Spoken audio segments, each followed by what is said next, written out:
আমি অ্যাকচুয়ালি মেয়ে স্কুলের সামনে দাঁড়িয়ে আছি। Veterans elementary school, government school, just 5 years, fifth ইয়ারে। তো আজকে ওদের সিমুলেটেড কংগ্রেচুনাল হিয়ারিং ছিল এখানে।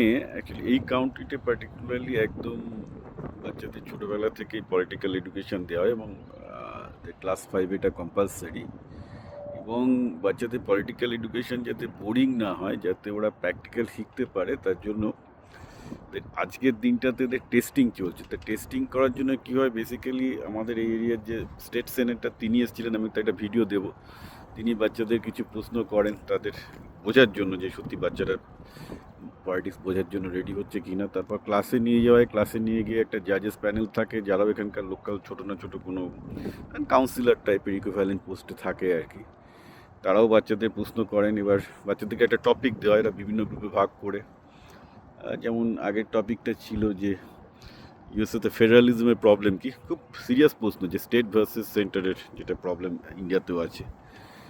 সেই কারেন্ট প্রবলেমগুলো নিয়ে বাচ্চারা কী ভাবছে, প্রতিটা বাচ্চা তার মতামত ব্যক্ত করবে। এভাবে বিভিন্ন গ্রুপে বিভিন্ন রকম দেওয়া হয়। আমার মেয়েটা এখনও বাকি আছে, তো একটা একটা করে গ্রুপ করে ওরা ধরে।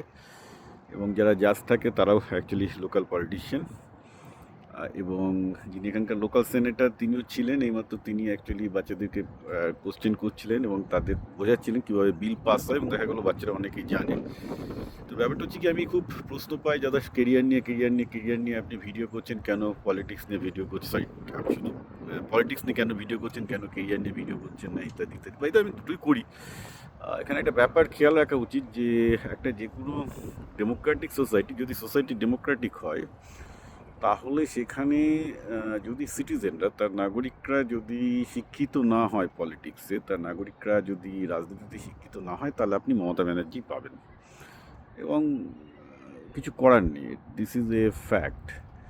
এবং আপনি বলবেন মোদি বাইর থেকে কিছু ভালো, আমি এর প্রশ্নে যাচ্ছি না মোদি ভালো না মমতা ভালো। আমার প্রশ্ন হচ্ছে যে যদি রেসপন্সিবল সিটিজেন না তৈরি হয়, রেসপন্সিবল পলিটিশিয়ান পাওয়া মুশকিল। এখন প্রশ্ন উঠবে এরপরেও, তো বলবেন যে আমেরিকা এত কিছু করার পর ডোনাল্ড ট্রাম্প তৈরি হয়েছে।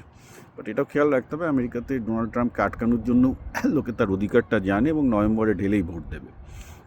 সো একটা গণতন্ত্রে ডোনাল্ড ট্রাম্প এসছে, এটা বড় কথা নয়। যে ডোনাল্ড ট্রাম্পকে আটকে দেওয়ার ক্ষমতা যে তাদের আছে, এটা বোঝাটাই হচ্ছে সবচেয়ে বড় ব্যাপার। ওকে, এ নিয়েও সেটা ব্যাপার না। ব্যাপারটা হচ্ছে যে এখানে এই কাউন্ট্রিতে অন্তত বাচ্চাদের পলিটিক্যাল এডুকেশনটা সিরিয়াসলি নেওয়া হয়।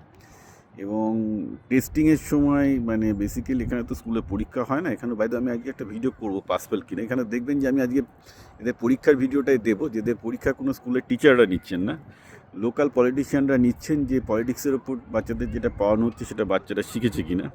এবং সেটা হচ্ছে একটা সিমুলেটেড কংগ্রেশনাল হিয়ারিংয়ের মাধ্যমে। অর্থাৎ তাদেরকে বলা হচ্ছে তোমরা জনপ্রতিনিধি, এবার তাদেরকে জনপ্রতিনিধিরা যারা জাজেস তারাই প্রশ্ন করছেন যে এই ইস্যুতে তোমার মতামত কী। যদি ওদের ইস্যুগুলো আগে থেকে বলে দেওয়া হয়েছে যে এই ইস্যুগুলো নিয়ে তোমাদের জিজ্ঞাসা করা হবে, এবং তাদেরকে জনপ্রতিনিধিদের সামনে, অর্থাৎ লোকাল রিপ্রেজেন্টেটিভদের সামনে ব্যাখ্যা করতে হবে কী করছে। এবং মনে রাখবেন এদের বয়স হচ্ছে একদম 10 to 11।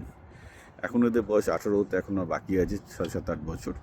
তো তার মধ্যেই এরা যাতে, এরপরেও এদের অবভিয়াসলি হাই স্কুল এবং মিডল স্কুলেও প্রচুর পলিটিক্যাল কোর্স থাকে। সিমুলেটেড হিয়ারিং হয়তো হয় না, কিন্তু বিভিন্ন রকম জিনিস ইভেন্ট অর্গানাইজ করা। তবে এটা ইভেন্ট না, এটা একদম পার্ট অফ দেয়ার সিলেবাস, অর্থাৎ এটা কোর্স ক্যারিকুলামের মধ্যে অন্তর্ভুক্ত যে তাদেরকে এই জিনিসটা করতে হবে, পলিটিক্সের মিনিমাম বেসিক ট্রেনিংটা নিতে হবে।